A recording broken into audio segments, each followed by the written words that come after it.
योजना यानी कि मनरेगा आज देश के लिए संजीवनी साबित हो रही है। पहले की रिपोर्ट।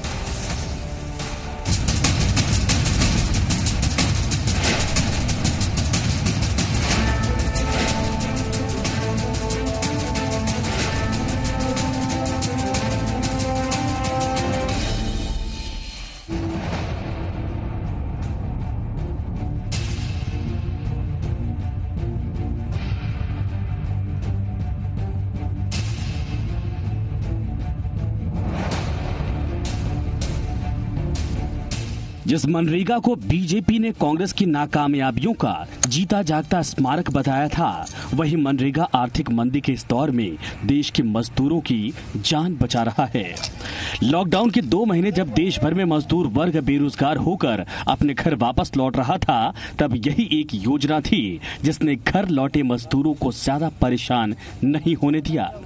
लॉकडाउन के शुरुआती 2 महीनों में देश के ग्रामीण इलाकों में 2.63 करोड़ परिवारों को इस योजना का लाभ मिलता रहा। बीजेपी ने शायद सोचा नहीं होगा कि जिस मनरेगा को लेकर वो कांग्रेस पर कटाक्ष करती रही, वही मनरेगा मजदूरों के पेट को 2 वक्त का निवाला देगी। हैरानी होगी आपको ये जानकर कि राजस्थान ने मनरेगा के जरिए मजदूरों को रोजगार मुहैया करवाने का नया रिकॉर्ड भी बना लिया है। राजस्थान में इस वक्त 50 लाख से ज्यादा मजदूरों को मनरेगा योजना के मुताबिक रोजगार मिल रहा है। करीब 13 लाख प्रवासी श्रमिकों को मनरेगा में रोजगार मिला है। राजस्थान का ये आंकड़ा देश भर में सबसे ज्यादा है। लॉकडाउन में जहां अप्रैल में सिर्फ 62,000 मजदूरों को रोजगार मिल रहा था, तो वहीं अब बढ़कर 50 लाख से ज्यादा हो चुका है। यानी मनरेगा ने मजदूरों की जिंदगी बचा ली, उनके हाथों में काम दिया, 2 वक्त की रोटी का इंतजाम किया। हमारे रूरल पॉपुलेशन है, उनको बहुत अच्छे एम्प्लॉयमेंट अपॉर्चुनिटीज़ मिले हैं। वो लोग यहाँ काम करके उनको डिसेंट पेमेंट्स मिल रहे हैं। आज की डेट में जयपुर में 1,48,601 लेबर कार्यरत है और ये कई सालों में हमने ये रिकॉर्ड लेबर इस साल लगाई है। कई सालों का रिकॉर्ड इस पर टूटा है लेबर एंगेजमेंट में। दरअसल माना जा रहा है कि लॉकडाउन के बाद मंदी का दौर पैर पसार रहा है। वहीं जो मजदूर अन्य शहरों से गांवों की तरफ पलायन कर चुके हैं, वो भी फौरन काम पर वापस नहीं जाएंगे। ऐसे सूरत में गांव के हालात पर ज्यादा फोकस जरूरी है, क्योंकि अगर ग्रामीण अर्थव्यवस्था दुरुस्त रहेगी तो इसका असर शहरी इलाकों में भी पड़ेगा। ऐसे में इस योजना को इकोनॉमिक बूस्टर के तौर पर भी देखा जा रहा है। प्रदेश की गहलोत सरकार केंद्र सरकार से अपील कर चुकी है कि मनरेगा योजना के तहत काम के दिन बढ़ाकर 200 दिन किए जाएं। अगर ऐसा हुआ तो ये सोने पर सुहागा जैसा ही होगा। हालांकि कोरोना के खिलाफ आर्थिक पैकेज में मोदी सरकार ने मनरेगा फंड बढ़ाने की बात भी कही है। इस साल बजट में मनरेगा पर 61,500 करोड़ का प्रावधान था, जिसे कोरोना के आर्थिक पैकेज के बाद 17 मई को वित्त मंत्री ने मनरेगा को 40,000 करोड़ अतिरिक्त देने की बात कही है। यानी मनरेगा के बजट को सीधे 65% बढ़ा दिया गया है। अगर सब कुछ ठीक रहा तो मनरेगा की ये रफ्तार न सिर्फ राजस्थान को बल्कि पूरे ग्रामीण भारत को विकास के एक नए रास्ते पर लेकर जाने में कामयाब होगी। ब्यूरो रिपोर्ट, जी मीडिया। देखिए, 2005 में इस योजना की शुरुआत की गई और तब से लेकर ये योजना चल रही। कांग्रेस की सत्ता थी, तब इस योजना में भरपूर पैसा दिया जा रहा था, लेकिन बीजेपी ने भी इसको कटाक्ष करने के बावजूद कंटिन्यू रखा।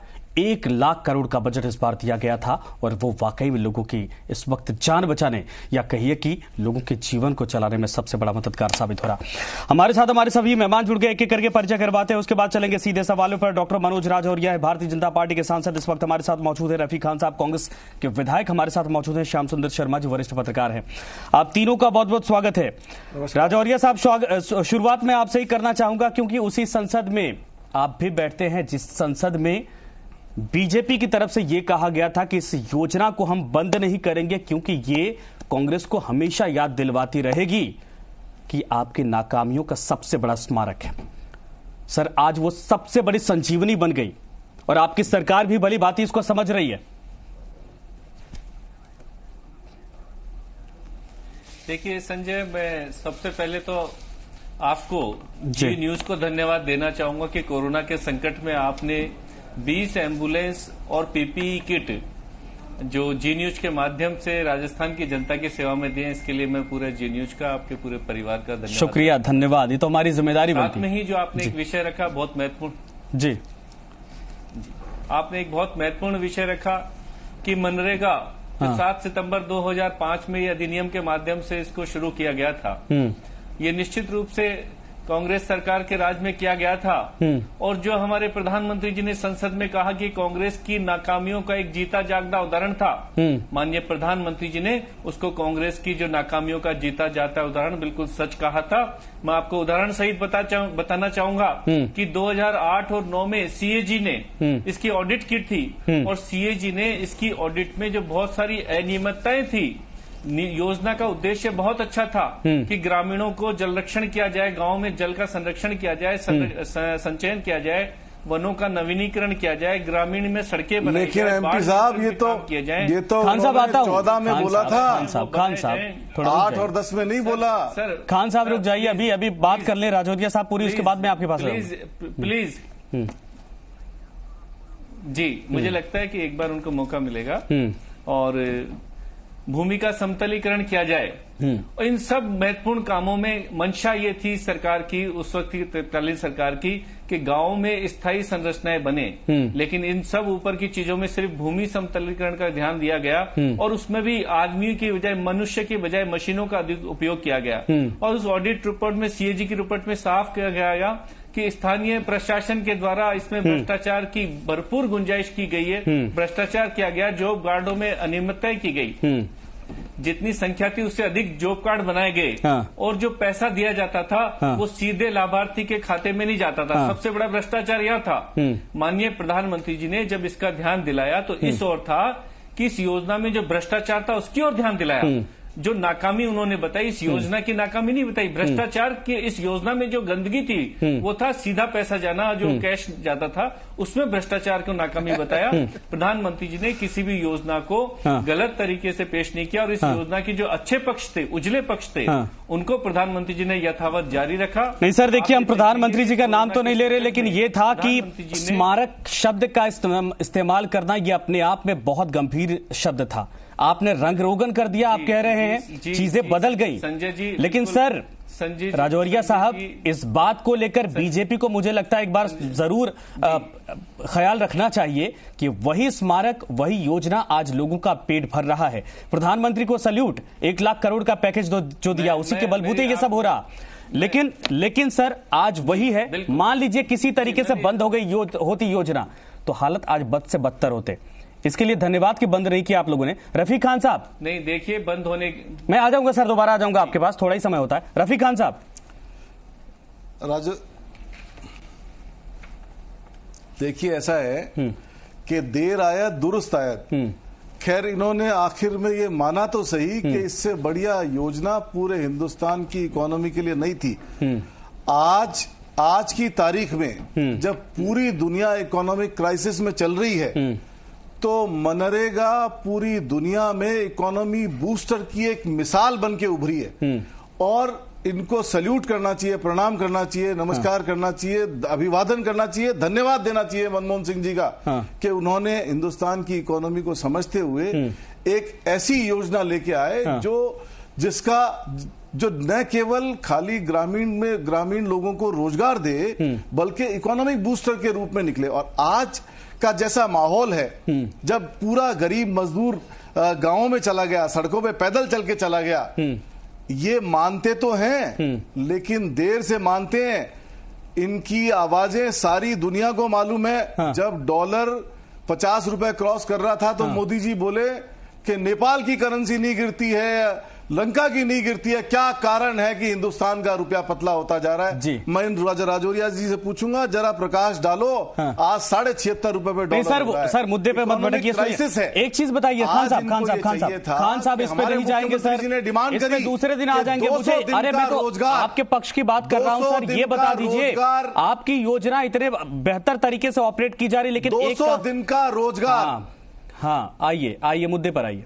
200 दिन का रोजगार मांगा हाँ। राजस्थान सरकार ने। हाँ। 200 दिन का रोजगार इनको देना चाहिए। हाँ। इन्होंने पूरे 5 साल हाँ। 2013 से 18 तक राजस्थान के अंदर नरेगा को बिल्कुल डिस्करेज कर दिया। उन्होंने इनकी जो संख्या थी वो घटा दी। आप ताज्जुब करोगे कि जब हम सरकार में आए तो सिर्फ इसके लाभान्वित 10 लाख के नीचे थे, 9.5 लाख लोग लाभान्वित थे। आज 50,44,000 लोग लाभान्वित है राजस्थान के अंदर। बिल्कुल, ये हमारे मुख्यमंत्री जी का विजन है कि किस तरीके से जो गरीब आदमी, जो मजदूर आदमी, जो श्रमिक बाहर से आया है, उसको कैसे इस योजना से लाभान्वित किया जाए। नहीं सर, ये बड़ी अच्छी, पहले देखिए, मैं तो डिप्टी सीएम की भी मैं तारीफ करना चाहूंगा, मुख्यमंत्री की भी तारीफ करना चाहूंगा कि जिस तरीके से इस लॉकडाउन के भीतर उन लोगों ने फीडबैक लिया पिछले साल, खान साहब, पिछले साल मिले, वो बड़ी तारीफे काबिल है। अगर आप इस साल का 3 महीने का फिगर देखोगे तो करीब 2000 करोड़ रुपए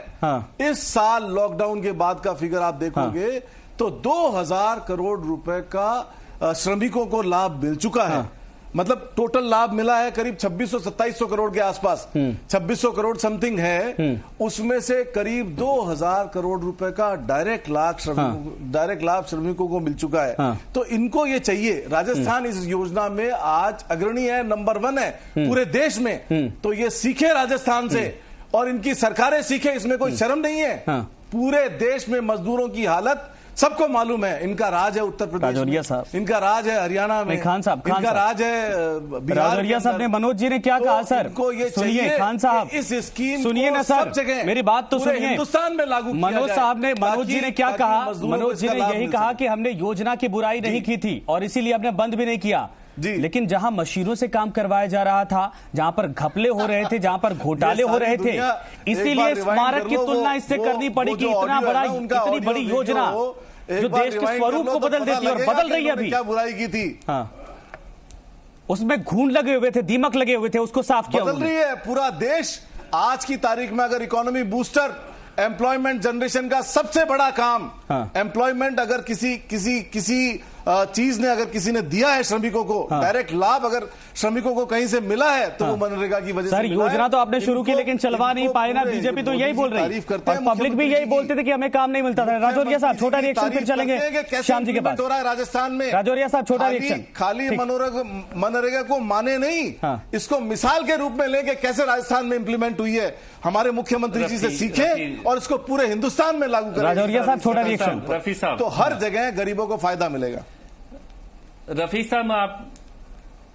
साहब, आप बड़े जिम्मेदार आदमी हैं। मैं आपकी जानकारी में बताना चाहूंगा, जो आपने सारे आंकड़े दिए हैं बिल्कुल गलत दिए हैं। मैं बहुत जिम्मेदारी से कह रहा हूं कि पिछले दिनों राजस्थान में 2019 और 20 में जो आंकड़ा एक भी आंकड़ा गलत नहीं है, एक भी आंकड़ा गलत नहीं है, बिल्कुल परफेक्ट आंकड़ा दे रहा हूं। एक आंकड़ा गलत साबित कर दो तो आप कहो सो। सर बीच एक आंकड़ा गलत नहीं है। मैं तो ज्यादा बता रहा हूं, आप सुनिए तो सही। देखो अगर आंकड़े की बात आप गलत बोलोगे तो आपको विद प्रूफ बोलना पड़ेगा। मेरे पास तो प्रूफ है। मैं प्रूफ बोल रहा हूँ, मेरे पास भी प्रूफ है। मैं पूरी जानकारी से बोल रहा हूँ, मेरी बात सुनिए आप। राजस्थान में 2019-20 में और 2021 में 76.95 लाख लोगों को रोजगार दिया गया। 76.95 लाख लोगों को रोजगार दिया, आप कम बता रहे हैं। दूसरी चीज, 8,549.57 करोड़ रुपए इसमें खर्च किए गए। और सबसे अच्छी बात कि प्रधानमंत्री जी ने इसका जो कार्य दिवस था, 80 लाख लोग बाग एनरोलमेंट हुए। सर 80 लाख लोग। अरे सर, ये तो अच्छी बात है, दोनों एक ही दिशा में जा रहे हैं। आज 50 लाख। अरे तो अच्छी बात है। कांग्रेस का सीना चौड़ा हो गया सर। 3 महीने में भारतीय जनता पार्टी ने कम से कम इसका महत्व तो समझा। 50 लाख रोजगार इस वक्त मिल रहा है 3 महीने के भीतर। बाकी है राजौरिया जी, 50 लाख रोजगार मिल रहा है 3 महीने के भीतर। ठीक है सर, मैं दोनों लोगों को अभी चुप करवाना चाहूंगा। एक और मेहमान हमारे साथ, उनके पास चलते, थोड़ा सा रिएक्शन लेते फिर आएंगे। मनोज साहब आपके पास दोबारा आ जाएंगे। श्याम जी, मैं आपके पास आता हूं। सवाल मेरा वही है, जिसको कमतर आंका गया वो सबसे बड़ा हाथी निकला। जिसको पहले कहा गया स्मारक, वो देश की जान बचाने के लिए सबसे बड़ा हथियार निकला। यानी ये मानना पड़ेगा कांग्रेस ने कुछ काम तो ऐसे किए हैं जिसको लेकर कहा जाए कि वाकई में बेहतर काम थे।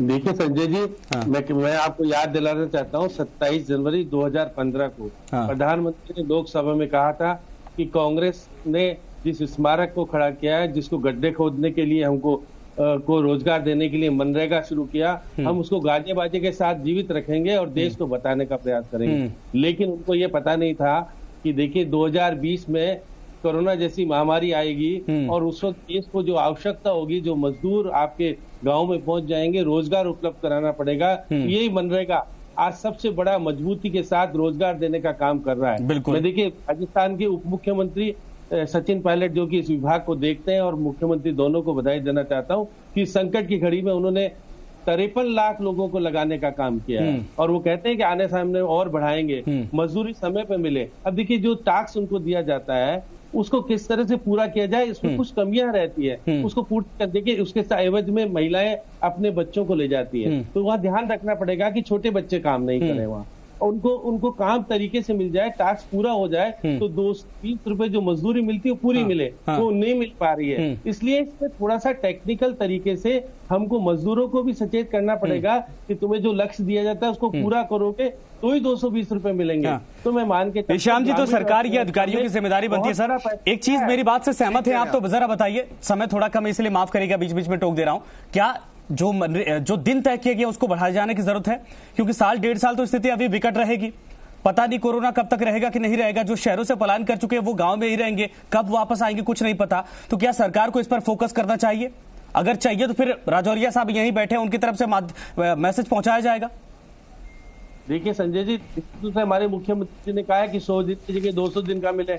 इसके अलावा दिव्यांगों को 150 दिन का देने का लिए हमने फैसला कर लिया। आने वाले समय में देखिएगा केंद्र बढ़ाएगा नहीं बढ़ाएगा, दिव्यांगों को निःशुल्क स्टेट एम्प्लॉयमेंट काउंसिल है उसमें मामला जाएगा और 150 दिन का मामला मिलेगा। तो मैं मान के चलता हूँ प्रधानमंत्री जी आने वाले समय में इसका समय उनको बढ़ाएंगे और जो ग्रामीण अर्थव्यवस्था में जो पैसा जाना चाहिए वो जाएगा और सही तरीके से जाएगा, क्योंकि अकाउंट खुल गए, सीधा पैसा जाता है। सामग्री में भी पैसा बढ़ाया जाना चाहिए, सामग्री में केंद्र सरकार को देना चाहिए, जिससे कि मजदूरों की अर्थव्यवस्था को सुधारने में, ग्रामीण अर्थव्यवस्था को सुधारने में मनरेगा निश्चित रूप से एक अच्छा मील का पत्थर देश में साबित हो रही है। बिल्कुल सही, में तो देश में सबसे बड़ा है। बिल्कुल सही। राजौरिया साहब एक बात मानेंगे सर आप भी, आपने कहा कि गड्ढा खोदने के लिए ये तैयार किया गया था, हम गाजे बाजे के साथ इसको चलाते रहेंगे, बताते रहेंगे, लेकिन सर वो गड्ढा, वही गाजे बाजा और वही जो कि योजना इस वक्त भारत की उस तस्वीर को बदलती हुई दिखाई दे रही है जो सबसे प्योर भारत कहलाता है।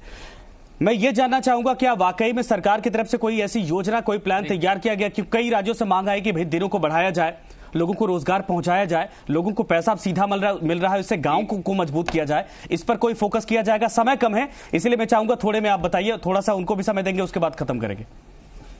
देखिए संजय जी, निश्चित रूप से समय बढ़ाना चाहिए, उससे अर्थव्यवस्था में काम करने का मौका मिलेगा और अर्थव्यवस्था जो पैसे की बात हो रही है ना कि पैसे की कमी है। मनोज जी आपकी बारी। सर श्याम सुंदर जी मैं रुकूंगा सर, आपको माफी चाहूंगा। मनोज जी आपकी बारी। मैं सबसे पहले तो आपको धन्यवाद देना चाहूंगा और आपको इस चीज की ओर ध्यान दिलाना चाहूंगा कि प्रधानमंत्री जी ने जनधन खातों के माध्यम से आधार कार्ड को जोड़कर जो डीबीटीएल के किया, जो आज पैसा सीधा उनके मजदूरों के खाते में जा रहा है, एक बहुत बड़ा बदलाव इस योजना में किया गया है। साधुवाद इसके लिए। चीज प्रधानमंत्री जी ने ये तय किया, हमारी सरकार ने ये तय किया 2010 में हो चुका था भाई साहब, मजदूरी बढ़ा के 200 रुपए आते हैं सर, आते हैं। ये सीधा खाते में जाने का पैसा 2010 में हो चुका, तब आप सत्ता में नहीं आए थे।